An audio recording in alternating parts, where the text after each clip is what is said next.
Live from Chattanooga, Tennessee, it's Nooganomics with Can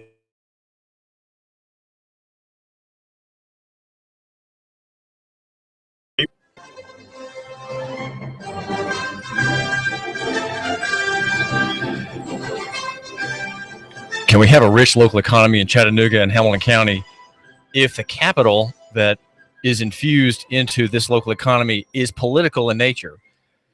And can a charity organization which Park succeed if it takes on the total state, the total surveillance benefit mentality that we see exhibited in national government, and even to an extent the Hamilton County Sheriff's Department, according to an interview that Sheriff Jim Hammond gave here yesterday? Can these two systems work? Will local economy be better with this political capital? Now, the political capital story comes off of TV12's website, probably based on a press release, and it tells about how Company Lab here in town will be getting one of numerous $50,000 grants to, quote, support regional entrepreneurial growth. And there were 3 accelerators, as they're called here in Tennessee, which have been or are being awarded this money. There were 400 candidates to apply through the U.S. Small Business Administration. And Company Lab is one of 88 such organizations that will be receiving this free money. And it's interesting to note that the White House has made this announcement. This didn't just come from the SBA headquarters in Washington, but from the House itself, the House where the Great One lives, the Baron, if you will, overseeing his vast executive architecture in the numerous alphabet soup named agencies of President Obama. Mayor Burke, of course, is excited, and the well-tailored press statement carried on WDEF.com has him saying that as a soon-to-be anchor organization in the Innovation District, that's here in Chattanooga, CoLab is already an excellent example of how Chattanooga is leading the way in the entrepreneurial landscape. And today's announcement adds to that distinction.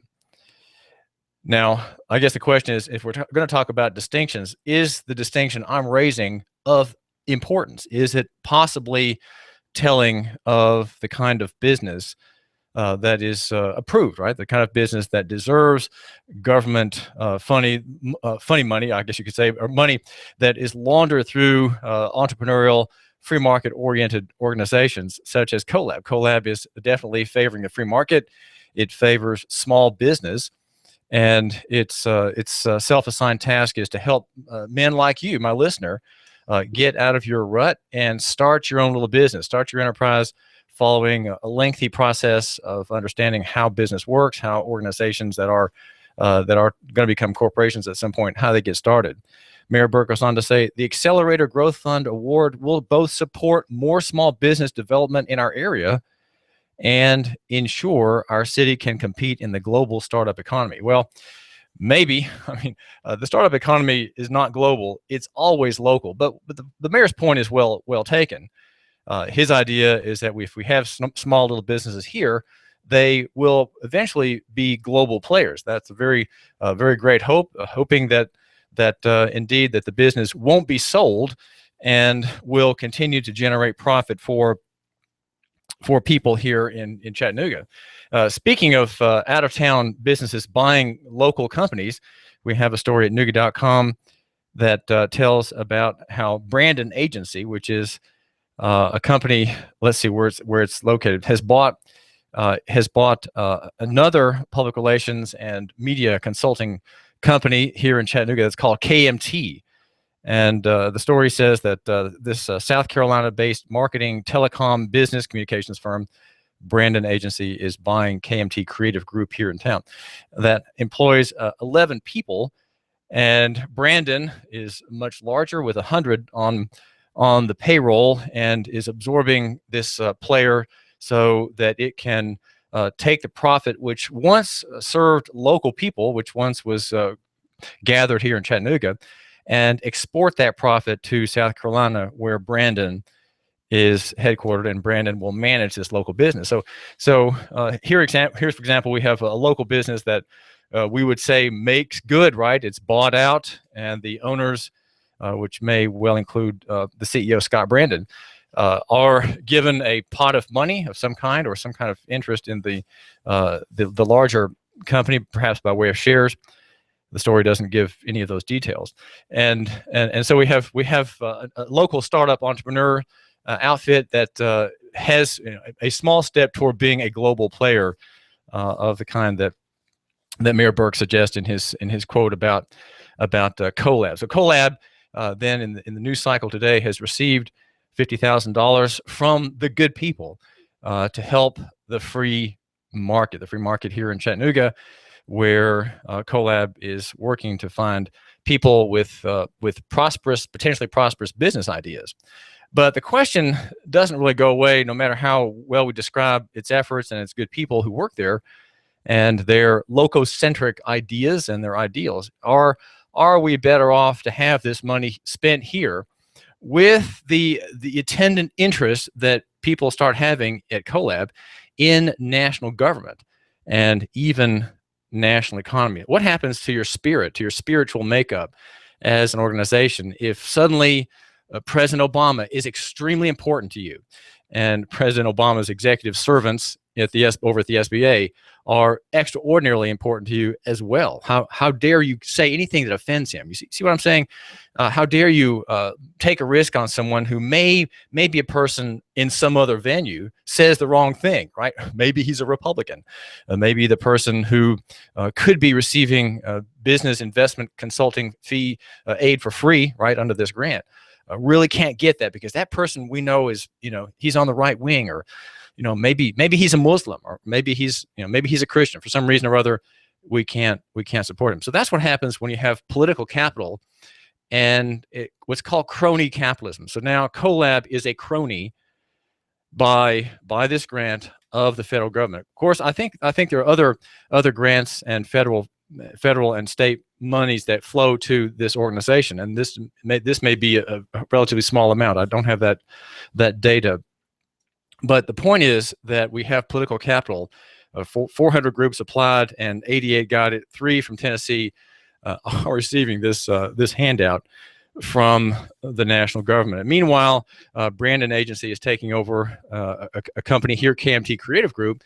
And no longer will profit accrue in local economy, right? The service will be provided here, but the profit, if there is profit to be made, is exported. And I understand, of course, that businesses are to expand. We want, for example, the pool place on the hill there on Lee Highway near the 153 interchange. We want that business to prosper. And I know that the owner in an interview told me that he has 1 or 2 other outlets elsewhere in the state, or maybe in another state, and he's doing exactly the right thing. He is having satellites that bring profit to him here in Chattanooga.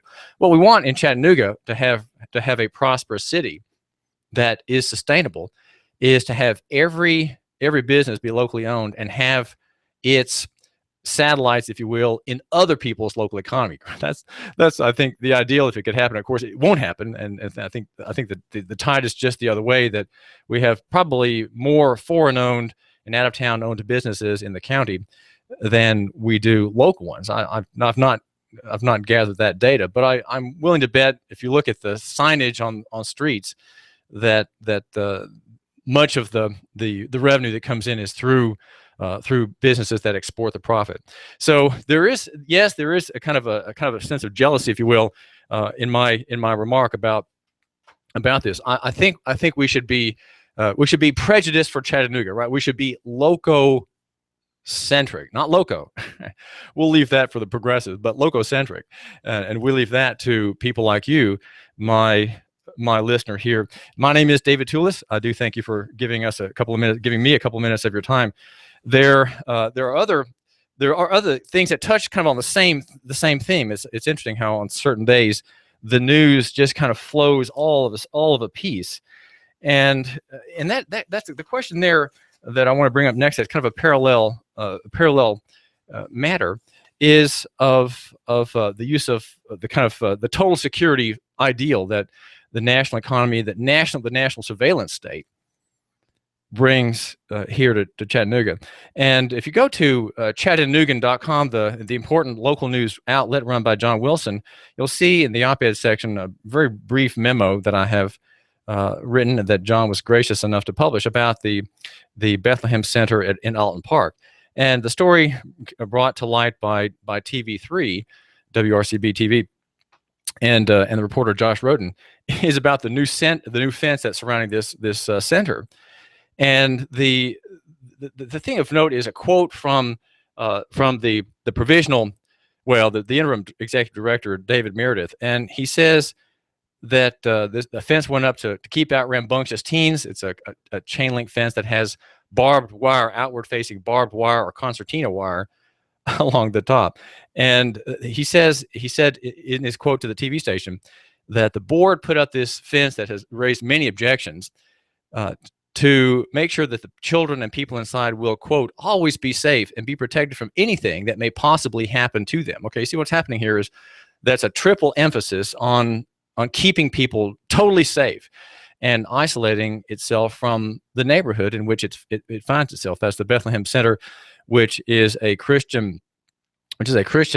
long-standing Christian center run by the United Methodist Church, the United Methodist Neighborhood Centers Incorporated, that serves poor families in that part of Chattanooga. And what the board voted to do in spending $16,000 on that fence was to adopt you might say, the surveillance and total security framework, which is A, not very local economy friendly, and B, it's inimical, it's hostile to the kind of relationships that local economy thrives upon, right? It thrives upon uncertainty. Local economy doesn't have everything guaranteed. Not everything in local economy is going to be written out in a book. Not everything in local economy can be rationalized, okay? And that's because people are human, right? People are human beings, and not everything they do can be accounted for by rational, bureaucratic, or administrative theories or systems, right? People do things often whimsically, often artistically. I think of Elizabeth Miller, the artist in St. Elmo. She's very much a person like that, and a very whimsical, artistic person. And when she had a scrap last year, I think it was, with zoning officials who didn't like her art designs on her property. Well, Elizabeth Miller and people like her are highly local economy oriented. They are very quirky. They're very peculiar. We're all, if you think about it, everyone really is an oddball of some kind. And I think local economy is a great place for that to be displayed, even though the people who are doing this may have worldwide audiences through YouTube or through Facebook. The problem with the Bethlehem Center total security fence is that it promises something that the board really can't deliver, and is trying to deliver from the results of the fall of Adam and Eve, and it can't, and it's trying to keep young people who are troublemakers, maybe selling a little dope on the side, maybe talking loudly, or being maybe a little bullying, trying to keep them way off onto the sidewalk. And not only is the fence ugly, it speaks of a false confidence, the same kind of false confidence I think that brings the Chattanooga Police Department and even the Hamilton County Sheriff's Department to conduct its business in the way that it does. Let me ask you this: why is it that the Hamilton County Sheriff's Department and the Chattanooga Police Department, or even the PDs in East Ridge or Saudi Daisy, why is it that these outfits are not run like fire departments? What do firefighters do? Well, if they're volunteer firefighters, they're often not at the facility. If they're on the payroll, they are, and they're ready to leap out in a moment's notice into their vehicles and rush clanging to the smoke, right? To the smoke and the building that is ablaze.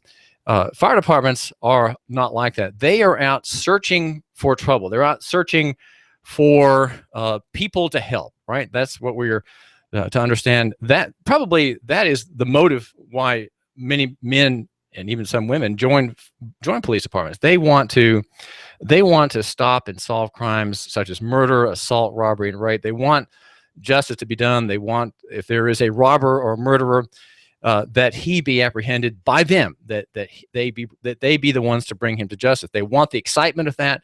They are involved in the high virtue of bringing malefactors to bar, right, to the court, where he might be able to be either punished or give restitution. Well, there's a writer named Tom Mullen who has a remarkable piece in Huffington Post, HuffPo as it's called, and the suggestion is very, I think, very practical and very local economy. Very local economy. And it is that we should run police departments like fire departments. He says if police departments were run that way, Walter Scott, Freddie Gray, and Sandra Bland would be alive today. All three encountered police doing what would be considered outlandish at any other institution charged with public safety, roaming the streets and looking for trouble. No one had called 911 asking for protection from Scott, Gray, or Bland. No judges had issued warrants for their arrests, he says. All three were, at least at the time of their arrests, just walking or driving down the street, minding their own business, meaning local economy, right? They were detained in what are generally considered routine, but are in reality wholly unnecessary encounters with police. There had been a lot of digital ink, and Warmer expanded on whether these victims of tragedy were treated differently because of their race. And he goes on to say, I'm going to suggest a solution that will sound radical, even in a country that styles itself the land of the free. Let's get cops off the streets unless responding to a 911 call or serving a warrant issued by a judge. Everyone would be freer and safer, including the police officers themselves. You know, just the other day, a police officer was shot dead when he interrupted a bit of commerce, illicit commerce in a vehicle. He says, this is by no means an anti-cop argument. I'm quoting here Tom Mullen writing at HuffingtonPost.com. The problem isn't how they do their jobs. It's the job we ask them to do. A free society shouldn't be asking armed agents of the state to patrol the streets, keeping its citizens under 24/7 surveillance. I haven't seen the surveys, he says, but I have got a feeling that if you asked cops at random about why they joined the force, very few would say it was to protect the public from broken taillights or untaxed cigarettes. The men and women we want on this job joined to protect the public from real crimes, the ones I mentioned. Here's the catch. You can't have a free society where this protection occurs in advance. You can't. The federal and every state constitution assumes the government can't and shouldn't do anything to prevent a crime. Do you expect the cops in your going by your house to prevent crime, my listener? The Fourth and Fifth Amendments were written to keep the government from even trying.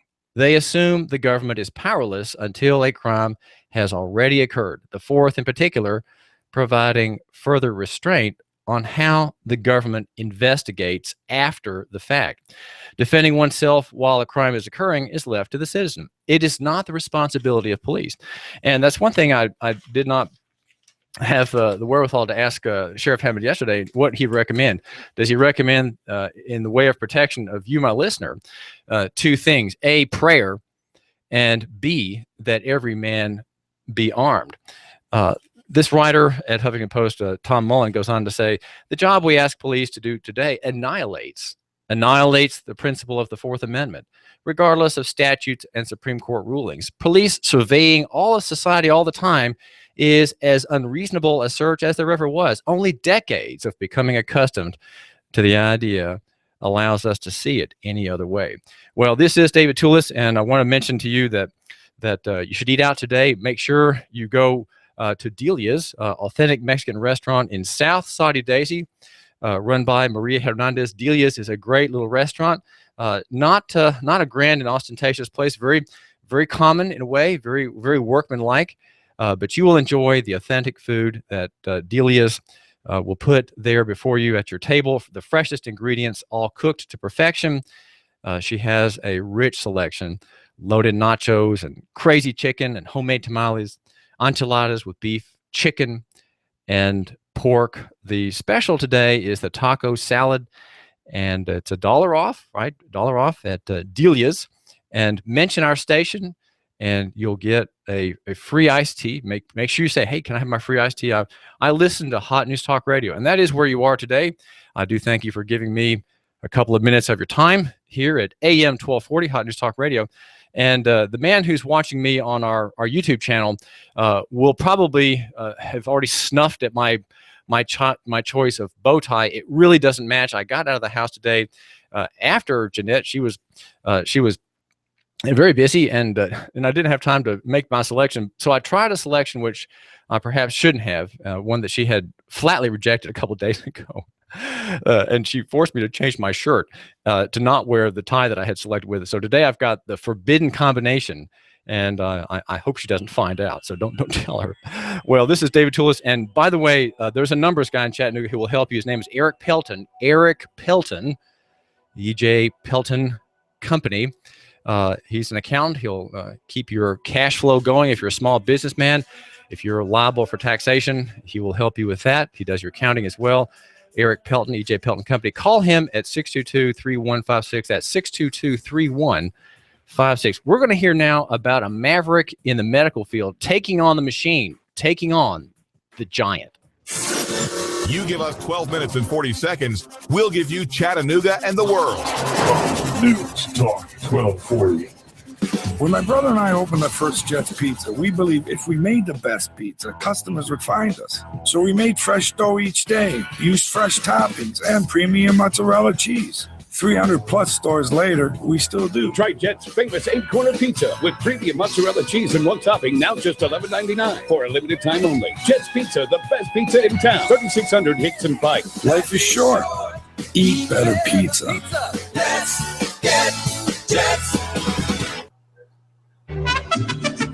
We've got a table here at Delia's in Saudi Daisy, ready to delight in a plate of authentic Mexican food. Delia's spreads a rich selection, loaded nachos, crazy chicken, homemade tamales, maybe the enchiladas with beef, chicken, pork, quesadillas. Every dish beautifully pictured on the menu to help us decide. Join us for lunch or dinner. We're at Delia's in Saudi Daisy on Dayton Pike near the Thrasher Light. Here's dinner. Delia's uses the freshest ingredients, cooked to perfection. Nachos, homemade. Delia's open every day except the Lord's Day. For lunch and dinner, treat yourself to Delia's genuine Mexican food. In Saudi, call 521-7145. That's 521-7145. Do you feel better outside your home or business than in? Indoor air quality is important.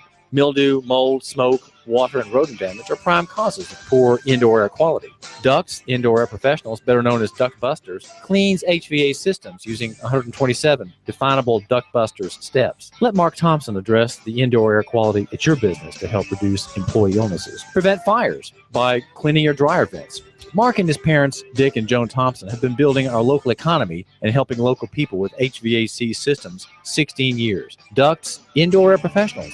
Call 876-9907. 876-9907. Ducks. Call now. You give us 12 minutes and 40 seconds, we'll give you Chattanooga and the world. News Talk 1240. Here comes Dale Earnhardt Jr. He's got third. He's going for second. Earnhardt going for the lead. The NASCAR Sprint Cup Series is on the Motor Racing Network. Coverage continues Sunday here at Live on the Motor Racing Network, the voice of NASCAR. Check it out live on Chattanooga's official NASCAR radio station. News Talk 1240. Right now, you can save half off at hotnewstalkradio.com. Go to hotnewstalkradio.com and click half off for exceptional deals on new and pre-owned unique quality items. For Hamilton County residents only. Save half off at Jet's Pizza, golf clubs, coffee, tea, a real sword, jewelry, and much more. It's half off. Go to half off at hotnewstalkradio.com right now, then click on half off to save big. Be sure to join us live Wednesday, Thursdays, and Fridays at 11 a.m. as we bring you lots of fantastic deals right here, AM 1240 Hot News Talk Radio. HotNewsTalkRadio.com and half off. Surf our site and ride the wave of savings. You give us 12 minutes and 40 seconds, we'll give you Chattanooga and the world. News Talk 1240. If the South would have won, we'd have had it made. I'd probably run for president of the southern states. The day Elvis passed away would be our national holiday. If the South would have won, we'd have had it made. NASCAR, Laura Ingraham, David Tulis, Coast to Coast AM, and CBS Radio News. Chattanooga's news, talk, and sports leader. News Talk 1240. Fox News Radio, I'm Lillian Wu. In Thursday night's GOP presidential debate, The field of 10 whittled down from 17. Fox Radio's Tanya J. Powers reports Donald Trump is one of them. I'm not looking to hurt anybody. I'm not looking to embarrass anybody. If I have to bring up deficiencies, I'll bring up deficiencies. He's facing off against Former Florida Governor Jeb Bush, Wisconsin Governor Scott Walker, former Arkansas Governor Mike Huckabee, retired surgeon Ben Carson, Texas Senator Ted Cruz, Florida Senator Marco Rubio, Kentucky Senator Rand Paul, New Jersey Governor Chris Christie, and Ohio Governor John Kasich. Police are still hunting for the man who opened fire on soldiers training at Camp Shelby in Mississippi, and the U.S. trade gap widening 7% in June as imports jump. Manufacturers have been held back this year by the strong dollar. Fox News, we report, you decide.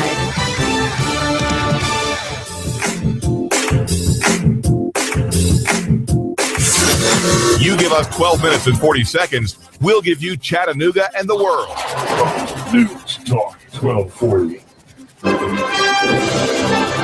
Live from Chattanooga, Tennessee, it's Nooganomics with David Tulis.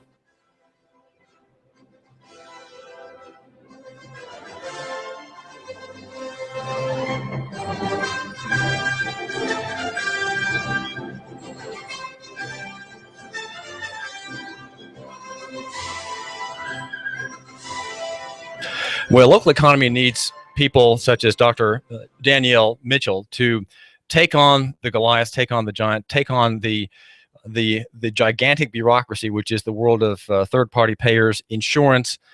She has for years been frustrated with the sick care model, as she calls it, the paternalistic model of payments that turns patients and doctors and their relationship into a kind of bureaucratic dealing and not a personal relationship where time is available to help the patient pays for what he or she is getting in the way of care and service, and there is time available because the doctor in the alternative model is suddenly freed from the tyranny of the form and of the coding that beleaguers every practicing physician, and probably even my listeners, doctor, and maybe even your dentist.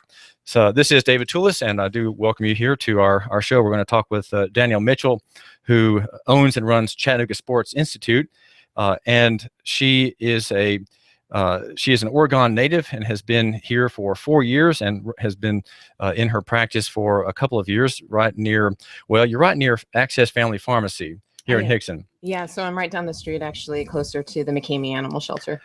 Right, that's right between those two well-known landmarks. Well, you were doing something different, Danielle Mitchell, in local economy. You're stepping out of a national economy model that's highly impersonal and highly bureaucratized, and you're doing something different. You're trying to get to connect with the people you serve. Tell us about your patients and what you're hoping to accomplish in their favor by making this change, and what are you changing your practice to? Well, that's a wonderful question, David. And first off, thank you so much for having me on your show. One of the things that I've noticed over the last few years working as a physician, I work as a family physician and as a local sports medicine physician. And one of the things that I've been noticing is that we are operating in what I call the sick care model of medicine. And so the sick care model of medicine is basically this big, I guess, as you call it, the Goliath of all these forces that are coming together that I really truly believe are impacting our healthcare outcomes, and they're impacting them in a way that is not positive. So take, for example, what is the average experience of the patient that is going in to see their doctor now? I see this time and again, and my patients have oftentimes complained of it before they've actually come in to see me as their physician. So a lot of times you will go and you will call to schedule an appointment with your doctor, and you're told you can't see your doctor for sometimes 1, 2, 3 months out, depending on what you're requesting. A lot of times urgent care appointments aren't available. And so when you actually do finally have that appointment slot that you go to see your physician for, you walk into the waiting room and there's 20 people sitting there waiting to see the same physician or multiple providers in the practice. You end up waiting 1, 2, 3 hours sometimes to see your physician. And then when you do finally get there, sometimes you're surprised. You're not even seeing your physician. It might be another provider in the practice that's covering for them. The exchange at that point that is face-to-face is really where I believe the quality of the healthcare outcome occurs. And that exchange now is probably on average less than 5 minutes. Doctors and healthcare providers are under such intense pressure to see so many patients per day.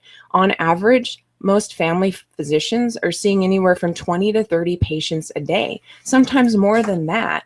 And so that face-to-face interaction is lost. They are in, they are out, and they are on to the next patient. A lot of times, my patients have told me, I had one patient time their interaction with their physician 2 minutes and 14 seconds. I mean, 2 minutes and 14 seconds, the doctor was in and out, the prescription was given, and that was it. And so that's really, it's very easy to think and point a finger and say, that's the physician's fault for doing that. But really, there's also a healthcare crisis that's happening within this bigger healthcare crisis. And that's that physicians are extremely overburdened. This system, and as we're talking about how insurance plays into this, is really creating a high volume, less quality system. And doctors and patients are really upset about it, and they don't like it. So you might ask, what is that bigger issue that's going on? Well, so when you look at the way that insurance companies, I believe, are impacting the system, the payment for service has remained usually flat, or in some cases even going down. Medicare, which is the standard that's used to reimburse healthcare entities, Medicare payments, I like to joke and say they don't even make it into the bottom of the barrel. A lot of patients have difficulty if they are on Medicare trying to find physician practices that still accept Medicare as a payment plan, because the reimbursement is just that poor with it. So then you have other insurance companies, and I won't name names, but there are definitely insurance companies out there who reimburse even less than what Medicare is reimbursing. So you create this profit loss in a system, right, where you're seeing patients, but you're not reimbursed for the time that you're spending with them. And so the alternative, and this is what you see in corporate medicine, is to schedule physicians for more and more and more patients on their schedules, which translates to the patient having less face-to-face time with their doctor, which translates to doctors being very dissatisfied with their practice and the way that their career is going. Poorly. And also the doctor tends to view the patient not in human terms anymore, but in terms of cost and in terms of trouble. And, oh, here's that patient whom I know is going to require me to spend 15 minutes dealing with my assistant on paperwork and calling the insurance company about non-payment, let's say, or something like that. Right. It has these unintended consequences where suddenly a patient that, like you said, might require 15 minutes of your time,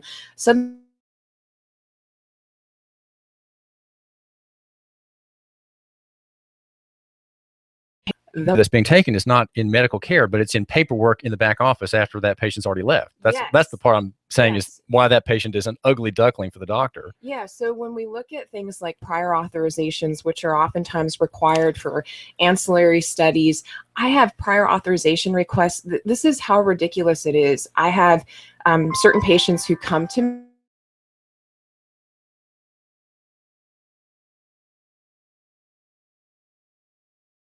They want to change their lives in that way. So they want to basically go through a supervised withdrawal to be off of the medicines entirely. And what we tend to see is that insurance companies, even though I'm dose reducing that patient on stuff, insurance companies are requiring that I do a prior authorization every single month for that medicine just so they can take it and properly withdraw, even though I'm reducing them on the dose. Well, we're talking with Dr. Danielle Mitchell, who runs Chattanooga Sports Institute on Access Road? Yes, North Access. North Access Road. And we're hearing you're bemoaning the situation of patients and doctors in this trap of insurance.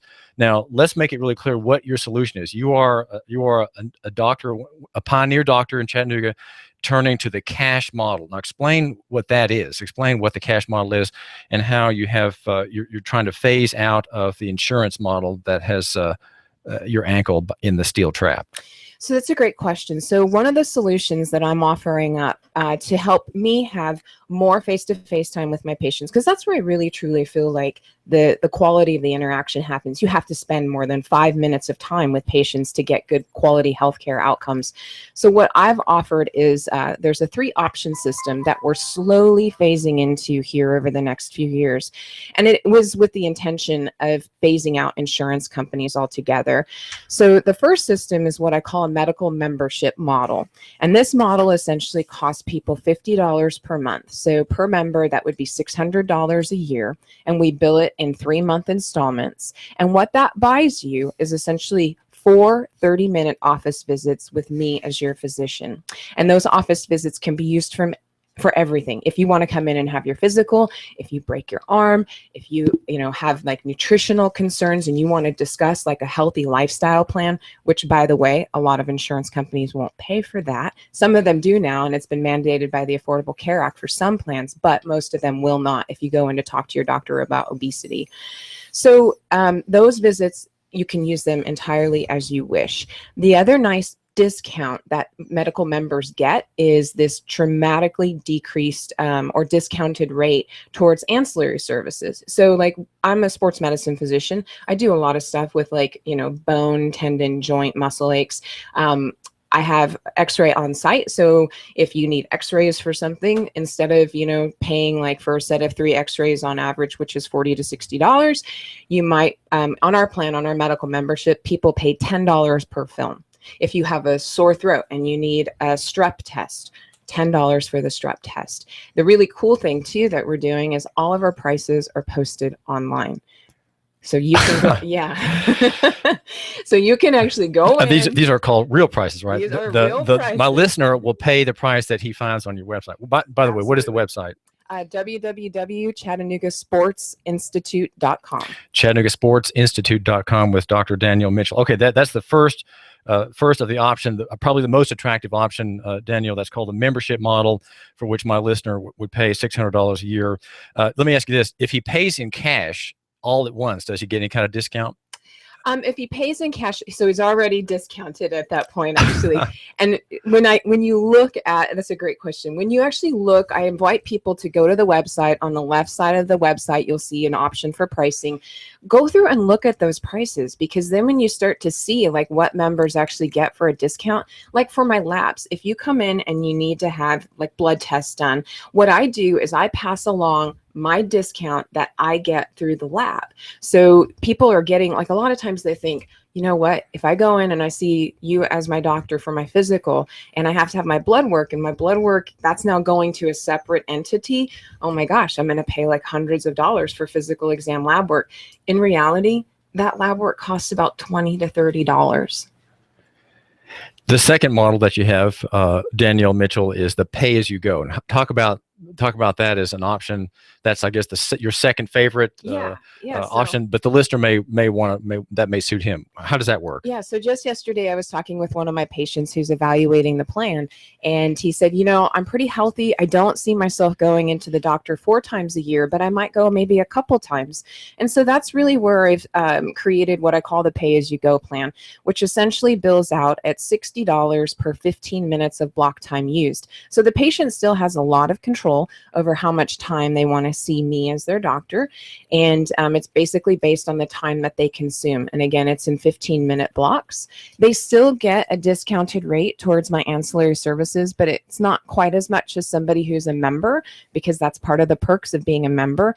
Also, being a member ensures that you have continuity with me over years. If somebody thinks, well, I'm just going to stay in the pay-as-you-go status, as our membership base grows, which I hope it does with this plan, then eventually we will be seeing the same for a time period of years, but there's a cap to how many people that I keep in that membership model, which is another perk, because most people on the quote-unquote sick care model of medicine, most physicians have to carry somewhere between 1,500 to 2,000 patients to have a sustainable practice. On our membership model, we're looking at carrying anywhere from 700 to 800, which means when you call to schedule an appointment with your doctor, you're not waiting months and months at a time to see them. Well, that's certainly very attractive, and it sounds like what you're saying. Danielle Mitchell of Chattanooga Sports Institute will stimulate real demand. I think now demand is muffled. People they dare not approach the system because of delays and uncertainty in payment and forms and worries. And let me ask about if my listener, let's say, buys a membership. And let's say that he and his wife and his family are very healthy in a given year. Is there time that they have bought from you? Can they convert it?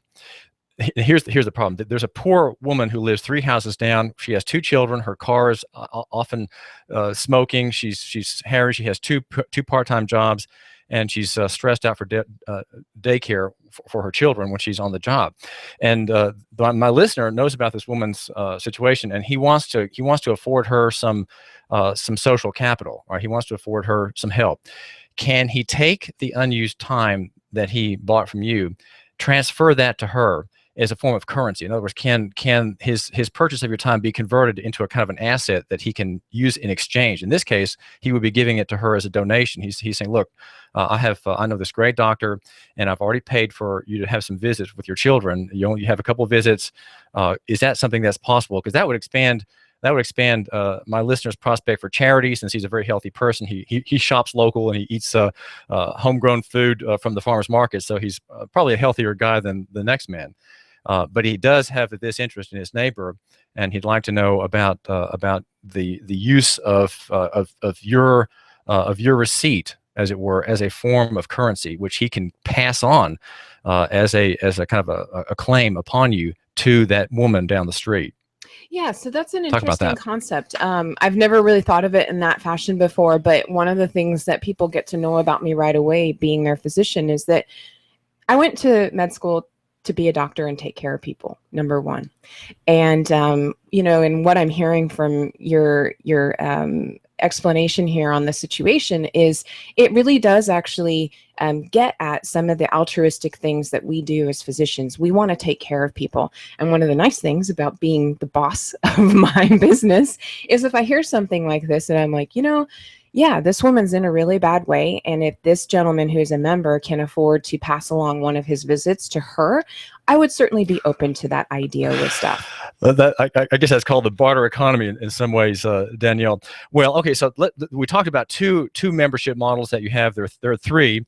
The last one, which you describe only holding your nose, I guess, is the insurance model. So the first one is the ideal is the cash model of services at Chattanooga Sports Institute for $600 a year. The pay-as-you-go model, did you say how much that is per year also? The pay-as-you-go model is basically going to be determined by how many times. Okay. So there's no set amount ahead of time.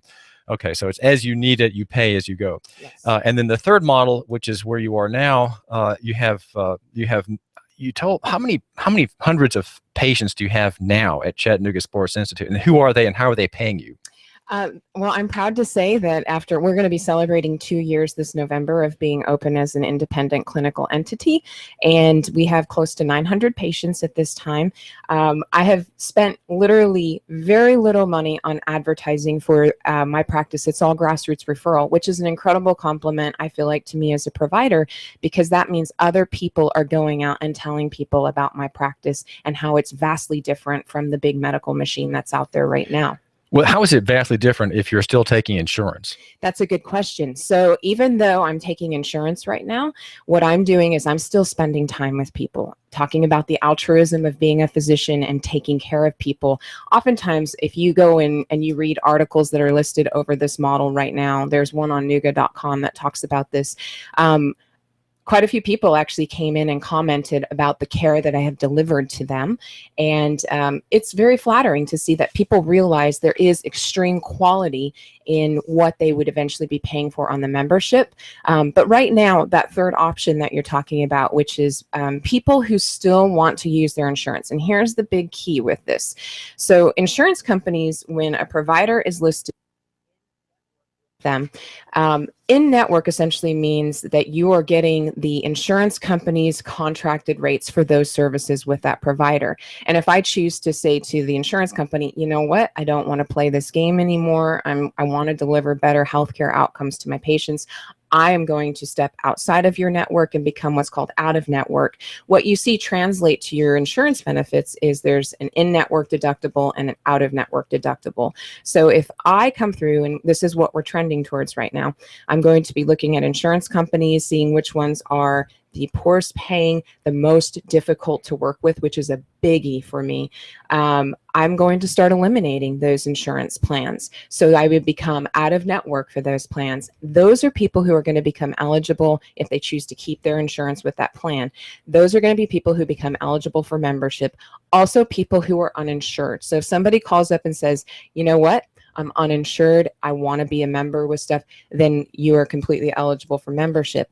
On that third model that I'm talking about, the third payment option plan where I still use traditional insurance, as my membership base grows, then I will be holding those people to a 15-minute office visit format. So they're still getting on average 3 times the amount of time that a provider would spend with them on average.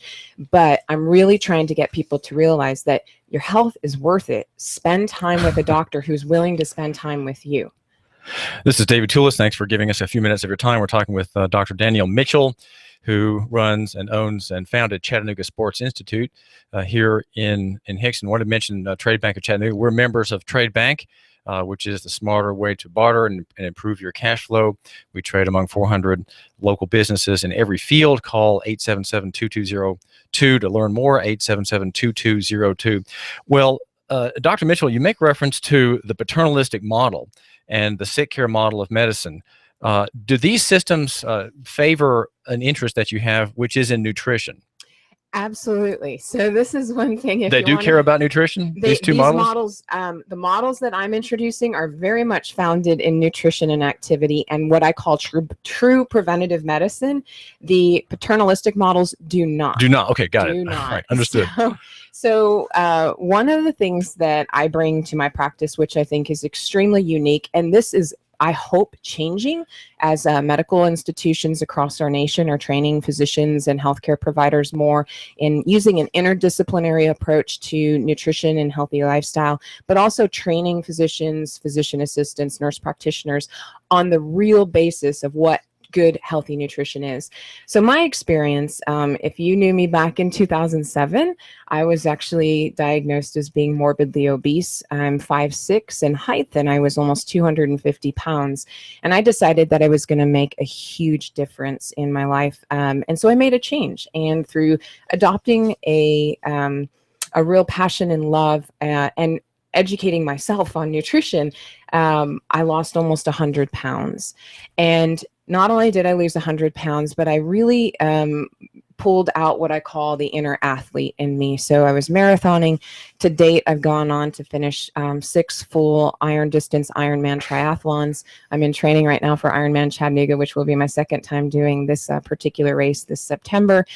And so what I do to make myself really stand out amongst the crowd for providers is that I talk the talk and I walk the walk. If you come into me for your physical, and I've had this what I call a compliment now, time and again, is that people say, no doctor has ever talked to me about eating healthy. They'll give you a handout and say, here, you just need to eat better and exercise. But they never sat down to talk about, like, how do you implement that? And I'm also, I think, very much interested in debunking a lot of the myths that are out there about nutrition. So, you know, the low-fat craze, one of the worst things I think that's ever happened to health, in my opinion, with stuff, and nutrition as well. So I just really bring all those things together, and I try to have my patients really who are interested in wanting to make that change, I help launch them into this healthy lifestyle and get them to understand it's not an overnight change. This is a journey. We're talking with Danielle Mitchell of Chattanooga Sports Institute. Danielle, how can my listener get a hold of you? Great question. So our phone number, if you'd like to call and schedule an appointment, is 423-875-1005. Our website is www.chattanoogasportsinstitute.com. And we are also on Facebook. You can find me personally on Facebook as well. And we also have an email address, Chattanooga_sports American_Institute@yahoo.com. So what you're doing is, Danielle Mitchell, you are part of a force for decentralization in a medical model which is highly centralized, highly bureaucratized, and extremely brittle. Yes. Trying to actually get more of an interaction going face-to-face with patients and their physicians, creating a quality relationship that over time will create better healthcare outcomes. Danielle Mitchell, thanks for joining my listener and me here at the David Tulis Show. Thank you for having me. This is David Tulis. I do thank you for giving me a couple of minutes of your time. Call Danielle Mitchell at 875-1005. She's part of the counter-revolution against the revolutionary state and its cartels, namely those of the insurance field. I've got some things I want you to hear. Hang on. You give us 12 minutes and 40 seconds, we'll give you Chattanooga and the world. News Talk 1240. Sky Aerial Services uses advanced drone technology to give you a better perspective and depth of your property and project. We offer aerial photography and video for your business, farm, home, or advertising campaigns, as well as editing services to complete the experience. Call us at 423-521-0284 and see how we can help you tell your story about your business, property, or project. We work with real estate professionals, both commercial and residential, developers, engineer inspectors, surveyors, ad agencies, auto and boat dealers, mapping services, insurance inspectors, corporate marketing, charity events, weddings, and photographers. Our consultation is free. Call 423-521-0284. That's 423-521-0284, or visit our website, skyaerialservices.com. Sky Aerial Services. Here you are, The working to keep your customers happy and to manage your cash flow. IRS problems are the last thing you need, but here they are, flapping about you like vultures. Get help from Eric Pelton and his team of accountants at E.J. Pelton Company. Audits, letters, proposed return changes, 1099s, penalty threats. Pelton Tax Resolution Services brings peace of mind and helps you keep more of what you've earned. EJPelton.com. Offices on Brainerd Road and in Saudi Daisy, just north of the Bilo. That's E.J. Pelton. Call 622-3156. Think ahead. 622-3156. Are you tired of working in corporate America, or have you recently lost your job and would like to consider owning your own business? If you are, please call me, as I can help you look at franchises or business opportunities that fit you, the economy that we're in, and the type of businesses that are right in the greater Chattanooga area. After I help my clients find the right opportunity, I also help them find the best way to finance the business, including paying yourself through the startup phase. If you would like to learn more about opportunities that may be right for you, please call me for a free assessment. My name is Bruce Krebs at the Entrepreneur Source. Phone number is 423-875-5621. You give us 12 minutes and 40 seconds, we'll give you Chattanooga and the world. News Talk 1240. If you have the DTs, shake, because your phone is on the fritz, you have nomophobia. You need help. Your telecom doctor is in. Cell Surgeon at Northgate Mall. Cell Surgeon yanks open the ribcage of your phone, pries out the dead heart, and puts in the beating life that you lead on your cell phone. Broken screen, phone not charging, water damage, battery given out? Cell Surgeon at Northgate Mall next Old Chicago Pizza. Check us out on Facebook. Open Sunday. Cell Surgeon. We bring your phone back to life. Mention Hot News Talk Radio and get 10% off. Any way that you kill somebody when they're innocent and defenseless is detestable. My biological mother was 7.5 months pregnant when she had a saline abortion, which was meant to burn me both inside and out. And the doctors have also said that I should be blind and all of these horrendous things. Praise the Lord, the abortionist was not on duty the moment that I came into the world. Praise the Lord, the abortionist was not on duty the moment that I came into the world. I was actually delivered in an abortion clinic. Had he been there at the time, he could have ended my life with strangulation, suffocation, or leaving me there to die. But a nurse called an ambulance and had me transferred to a hospital. Had he been there at the time, he could have ended my life with strangulation, suffocation, or leaving me there to die. So then I was placed in the incubator, weighing 2 pounds, and they said I would die. And yet I just kept on living. I'm David Tulis, inviting you to make the move with me 9 to 11 a.m. weekdays here at AM 1240 Hot News Talk Radio. The David Tulis Show, featuring Nooganomics.com for Chattanooga and beyond. 9 to 11 a.m. weekdays. Hot News Talk 1240. If the South would have won, we'd have had it made. I'd probably run for president of the southern states. The day Elvis passed away would be our national holiday. If the South would have won, we'd have had it made. NASCAR, Laura Ingraham, David Tulis. Coast to Coast. You give us 12 minutes and 40 seconds. We'll give you Chattanooga and the world. WSDT Sunny Daisy, Chattanooga.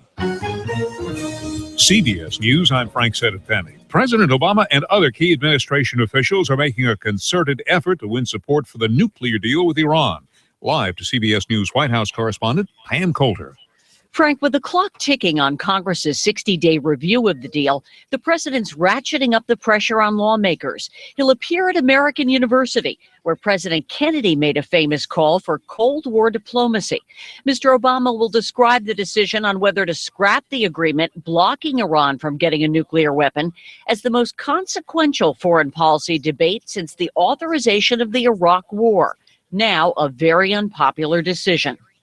Pope Francis told the crowd at the Vatican audience today that the church should not treat divorced Catholics as second-class citizens, but he stopped short of lifting the ban on communion for those who remarry.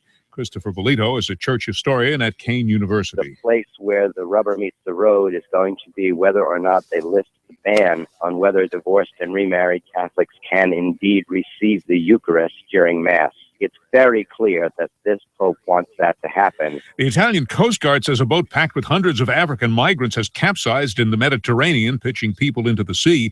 More than 2,000 migrants have died so far this year attempting to reach Europe by boat. A new poll takes a look at relations between blacks and the police. CBS's Heather Bosch has that. Do you think African Americans are unfairly targeted by police? Hell yeah. Oh, I have been treated badly by the police. More than 3 out of 5 blacks surveyed say they or a family member have been singled out. Just because of your race, your color, your ethnic background. They see a different kind of person when they look at us, I think. The Associated Press NORC poll found that more than 2/3 of blacks think police get off too easily if they hurt or kill people. Only a third of whites agreed with that. Heather Bosch, CBS News. Job creation slowed in July. A survey by ADP, the big payroll services company, puts the gain in private employment at 185,000 jobs, down more than 40,000 from June. Despite cooler temperatures and calmer winds, the wildfire burning near Clear Lake, California, is still a monster. CBS's Steve Futterman describes the all-out assault on flames along the front line. Helicopter after helicopter making water drops on many of the hot spots. Now, firefighters have gained some more control over this fire. The fire is now 20% contained. But dozens of homes have been lost. The 10 Republicans whose poll numbers were good enough to qualify for tomorrow night's first presidential debate might want to spend time today preparing. Party Chairman Reince Priebus says they'll need to be on their toes because the stage will be crowded and they won't get much face time. I think what you're going to see is I think every candidate's going to have to bring their A game, and it has to be done quickly and concisely. In early trading on Wall Street, the Dow Industrials are up 52 points. This is CBS News. Hi, folks. Alan Thicke here. You know, some things in life are just too serious to take chances on, and owing money to the IRS is definitely one of those. The IRS has the power to garnish your paycheck. They can levy your bank account, even take your home or business. Seriously. Thankfully, with one simple call, you can start solving your tax debt once and for all. Optima Tax Relief is the leading tax resolution firm in the nation. They have over 250 professionals. They have an A rating with the Better Business Bureau and the trust of thousands of satisfied clients. Optima's attorneys can immediately protect you from aggressive collections because they are experts in the Fresh Start Initiative. That's a special IRS debt forgiveness program that could save you thousands. Don't wait till it's too late. Get serious. Call Optima now for your free consultation. Call 800-956-6166. 800-956-6166. 800-956-6166. Some restrictions apply. For complete details, please visit OptimaTaxRelief.com. Tech companies are known for generous fringe benefits, but one is going the extra mile to get and keep top talent. CBS News correspondent Vicki Barker. Netflix offering up to 1 year paid parental leave for everyone from $15 an hour customer service representatives to software engineers earning $200,000 a year. Tech analyst Tim Bahirin calls it a wake-up call to the entire sector. If Netflix does this, it's going to put pressure on all the other tech companies who want to keep their engineering staff and their people happy. The video streaming service already allows workers to take unlimited vacation time. Vicki Barker, CBS News. Chewing tobacco and baseball go way back, but Boston Mayor Marty Walsh is proposing a ban on all kinds of smokeless tobacco at fabled Fenway Park and every other sports venue in the city. Walsh has the backing of retired Red Sox star Curt Schilling, who believes chewing tobacco gave him mouth cancer. San Francisco enacted a similar ban in May. Frank Settapani, CBS News.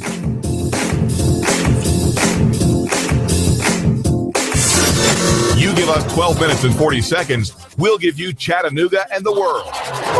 News Talk 1240. Live from Chattanooga, Tennessee, it's Nooganomics with David Tulis.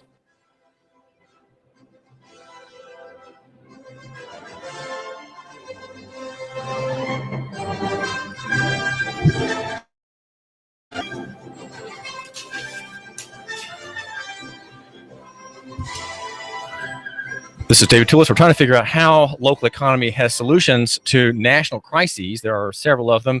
There is the national crisis of the Muslim invasion of American life, with sometimes bullets spewing from the muzzles of AK-47 style rifles. And the solution, according to one of my recent guests, is prayer and that every man be armed. That is, in fact, a local solution to a national problem that can't be solved by us asking people in Washington to do something for us.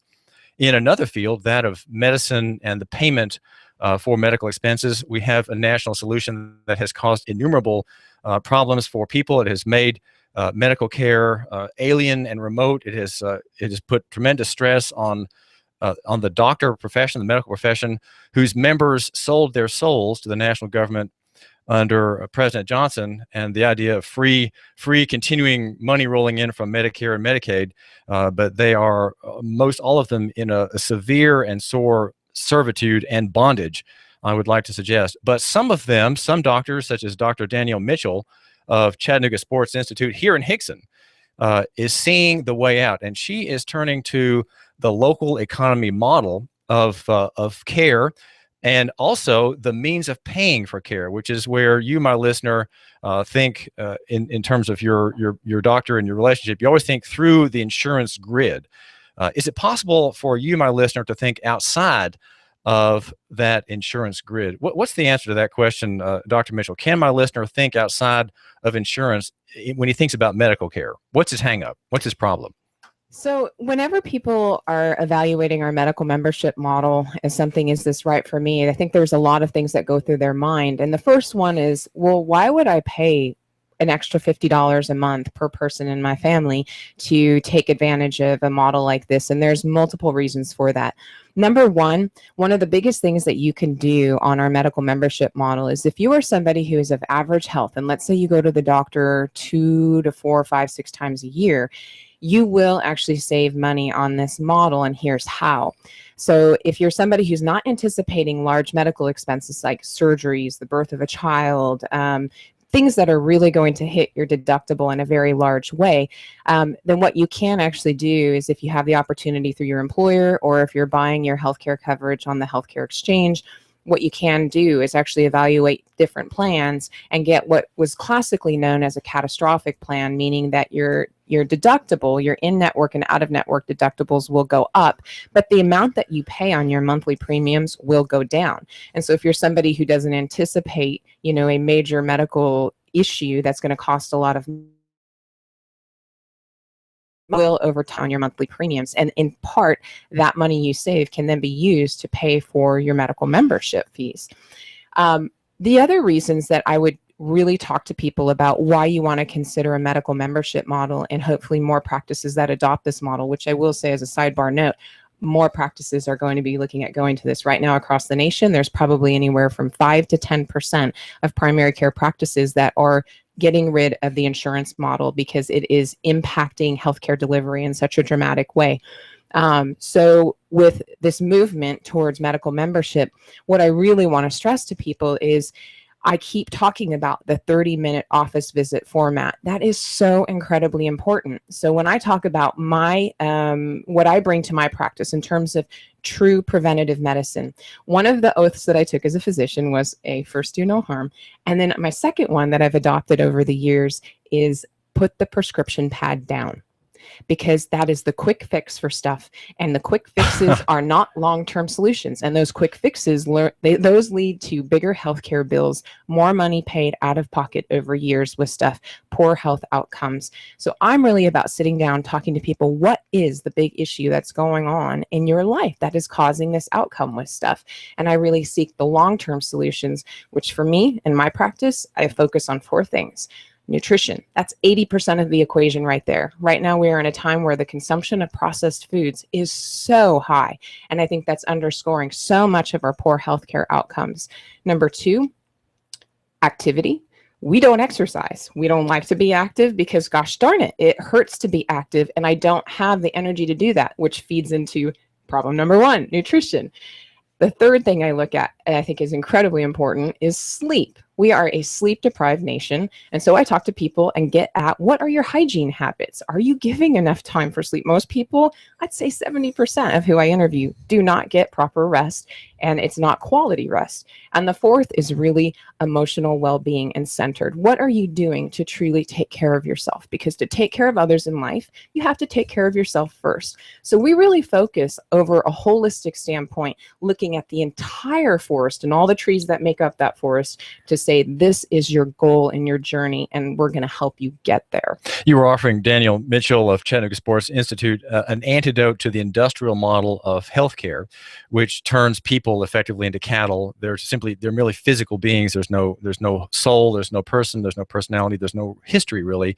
They're just physical objects that are biological systems that need care. Something is out of whack.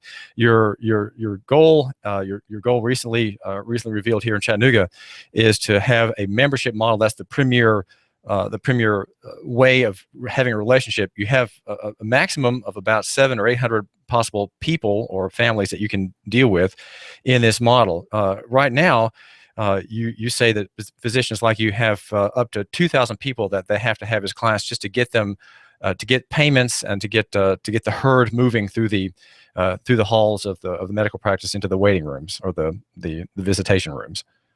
Yeah, so there really is this bigger issue, I think, that's going on, which, and a lot of times when I talk to my colleagues in medicine, I think I'm a rarity in the fact that I'm also an independent business owner. And so I see what's going on firsthand with the insurance model. Most physicians who are employed by corporate medicine entities have no clue. They code for a visit, meaning that they assign a charge basis for the visit, but they never actually get to see, like, what is the outcome of their work that they do on that visit. I see it. And then I also have the displeasure of having to fight insurance companies and pay a third party to spend every amount of their time fighting these claims to get the money back on the services we've provided, which also increases the cost of medicine. So in this model with Steph, what we're attempting to do is to get away from, I think, that paternalistic model of how insurance has really taken over everything, and get people to realize that just because you are mandated to buy insurance, that is not access, that's not healthcare. That is access to healthcare. And even then, people are not able to afford to access care because it's so astronomically expensive, which again is impacted by the insurance healthcare model. Well, what Danielle Mitchell, what are the disincentives that are in the back of my listener's mind? He's hearing what you're saying about going into a cash practice where he pays you $600 a year in 3 installments to have access to 4 30-minute office visits per year. He has disincentives which say, well, boy, I don't think I can do that. I'm in insurance. Address his hesitations to think that what you're doing is really a benefit to him. Address these what he might think are problems in the relationships that he has now with his insurance company through his employer, and he's stuck there until the enrollment window opens again later this year. Right. So, to look at, like, what are the separate disadvantages that people might think of, like, how do I bridge this gap? How do I get to this model, and what's going to stop me from going into this model? Number one, a lot of employers provide insurance for their employees. And a lot of people say, you know what? I have wonderful insurance. Like, why would I want to actually go into a model that I'm going to pay more for when I can pay like a $25 copay and that's it? Well, number one, models such as what we call, or the government has labeled, Cadillac healthcare insurance models. In 2018, this is potentially a very big year for healthcare insurance because we are looking at a potential 40% excise tax that is going to be passed along to these Cadillac plans, meaning that the employers are going to be hit with a 40% excise tax. Those plans may potentially be going away, and we're already seeing it. Classic models of employees that used to have wonderful insurance, which are now having big issues with what they're paying and the services that they're getting back out of that. Teachers, I've never heard teachers really in like the last decade complain about the insurance that they're offered with stuff, but I've now heard college professors, these big entities that were classically very well covered, are now struggling and saying, my deductible is like $6,000 and I have never had to pay that before. And then they're going into these healthcare institutions that then are providing less quality care face-to-face with stuff, and they're having poorer healthcare outcomes. So that's one thing to look at. And I think the second thing to look at is how whenever you are spending that time with your provider, people think, how am I going to, how is this model going to save me money? Well, you look at the long-term costs. You're paying potentially less on a monthly premium if you drop to a catastrophic coverage plan, if you're a healthy person and can do that. And the second thing, you can actually have a quality interaction with your provider, because again, the provider that's going to take the time to show you how to dissolve these other stress issues that are going on in your life, whether it's poor eating, whether it's lack of activity, there's a provider there that's actually going to educate you on how to do that, so you don't get the prescription for the diabetic meds, so you don't get the prescription for the cholesterol medicines. It's such a quick in and out, easy fix system right now, and that is sick care. That is not health care. So sick care implies that, what does that imply? Just preventing you from getting sick as opposed to being healthy? Sick care is you're not in it for the preventative standpoint. You're not trying to avoid the bad outcome in the first place. Real healthcare, preventative healthcare, is looking at what is causing this healthcare outcome. Why did you get diagnosed with type 2 diabetes? Well, okay, let's start looking at this. You're eating 80% or more of your diet coming from processed foods. You're not working out at least 150 minutes a week at a moderate intensity. You're not treating yourself well in terms of sleep. You get 4 to 5 hours of sleep a night.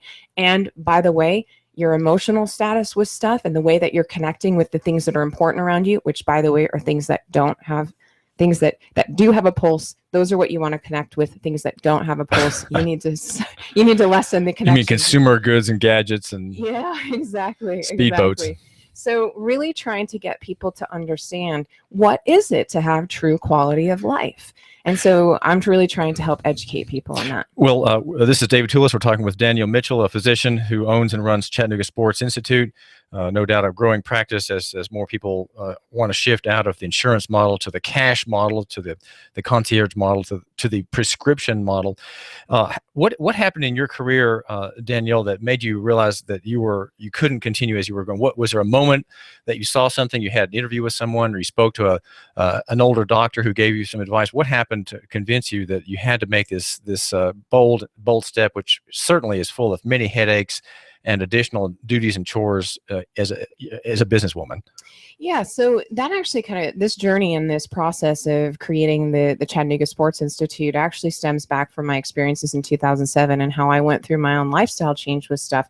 Having lost 100 pounds and going on to be a successful triathlete with stuff, I really looked at like what was different about my experience. And it was certainly embracing nutrition and then activity and emotional well-being, sleep as part of that. But then trying to figure out, like, when people started coming to my practice, even as a resident physician in training in family medicine, and then later on in non-operative orthopedic sports medicine, I found out that people were not getting with other providers the educational impact that I was having, with not only in my own life, but then certainly with them. And I realized as I went on then to become an employed physician, at first in corporate medicine, that this exchange was happening like so quickly. And there's these interesting things that happen when, as a physician, if I'm seeing, 30 and 40 patients a day, then suddenly I'm not happy because I'm not having a relationship with my patients. I'm not able to talk about those things that are important. The other thing I think that happens within that is when you look at people who are physicians now, the corollary, there's two very startling realities. The burnout rate right now amongst physicians is 52%. That's startling. That means that 1 in 2 physicians that you see is thinking about leaving or is already in transit out of our healthcare system, which is, it's a disaster because we are already at a shortage of physicians right now, especially in primary care. And so physicians are tired of this. The second corollary, which is so dramatic, and this is very sad, when you look at suicide completion rates amongst all professions, physicians are number 1 across the board now. Yeah. And I've actually, in my short years of practice, I graduated med school in 2006, and I've been at this now for almost a decade. I've known 2 people in my profession who have completed suicide. So and I'm glad you're bringing this up about suicide rates, Danielle Mitchell. It seems like the profession has sold its soul to bureaucracy, to the government. And what happens then is really just alienation, kind of a separation from the people who are there. They're no longer human beings anymore. There's not really a possibility of having a relationship with the patient, getting to know any patient or his family history or anything like that. You're in a machine that is demanding that you produce, demanding that you get people in, out of your visitation bay. And so there's this alienation. And is that why are these doctors killing themselves because of their anomie, their alienation from the system, or are there other reasons? Are they on medication or something? What's the reason for this huge rate? I try to keep my finger on the pulse in terms of, as you get to know me with stuff, and my patients will certainly say the same thing. I'm very honest about what's going on, I think, within our lives with stuff. And in looking at my colleagues who are also in the profession, I think so many of them are dissatisfied with the way that the quote unquote institution is being run right now. And that's corporate medicine model with stuff. And I can't sit there and point a finger and say it's corporate medicine, this big, arch evil enemy with stuff. It really is this big complicated system where you have the interplay between the current insurance payer system. You have the interplay with, corporate medicine and how they drive productivity. An interesting corollary to this. Most people don't know this. Have you ever asked how a physician in a corporate medicine model gets paid? No. This is fascinating. So most physicians in a corporate medicine model now are contracted on what's called productivity. So whenever you sign up, your first year, you typically don't have to meet any numbers because numbers in terms of how many patients do you see on a daily basis or over that yearly basis. And you're building your practice. But after the first year, then they come back and put you onto what's called productivity. That is to say, the employer of the doctor, right? The practice, the corporation which bought him out. Exactly. So the employer at that point in that usual second year of practice and beyond then will say, okay, this is your goal for how many patients we think you should be seeing in a day. And if you don't meet that goal, we're going to cut your salary at the end of that year by X amount of dollars. So suddenly you have physicians that are like, oh my gosh, I have to see this many patients in this many hours of the day over this period of year. So now their salary and their livelihood is literally based on, can I see this many patients? Here's where I think the ethics of this also get really ugly, is that some physicians are actually given productivity incentives. So if you actually see, if the employer comes in and says, you know what, you have to see X amount of patients in a year just to meet your base salary. But you know what, if you're really, really fast and you see more patients than X, then we're going to give you a bonus. So suddenly you have this machine that's created where people try to see as many patients as they can in the shortest amount of period of time because it actually increases their bottom dollar. So they have forgotten the Hippocratic Oath. Yeah, essentially. And do I say that all physicians do this? Absolutely not. I would say 95% of all the physicians that I work with are absolutely wonderful people who really do have healthcare, and the care of their patients is their number one priority.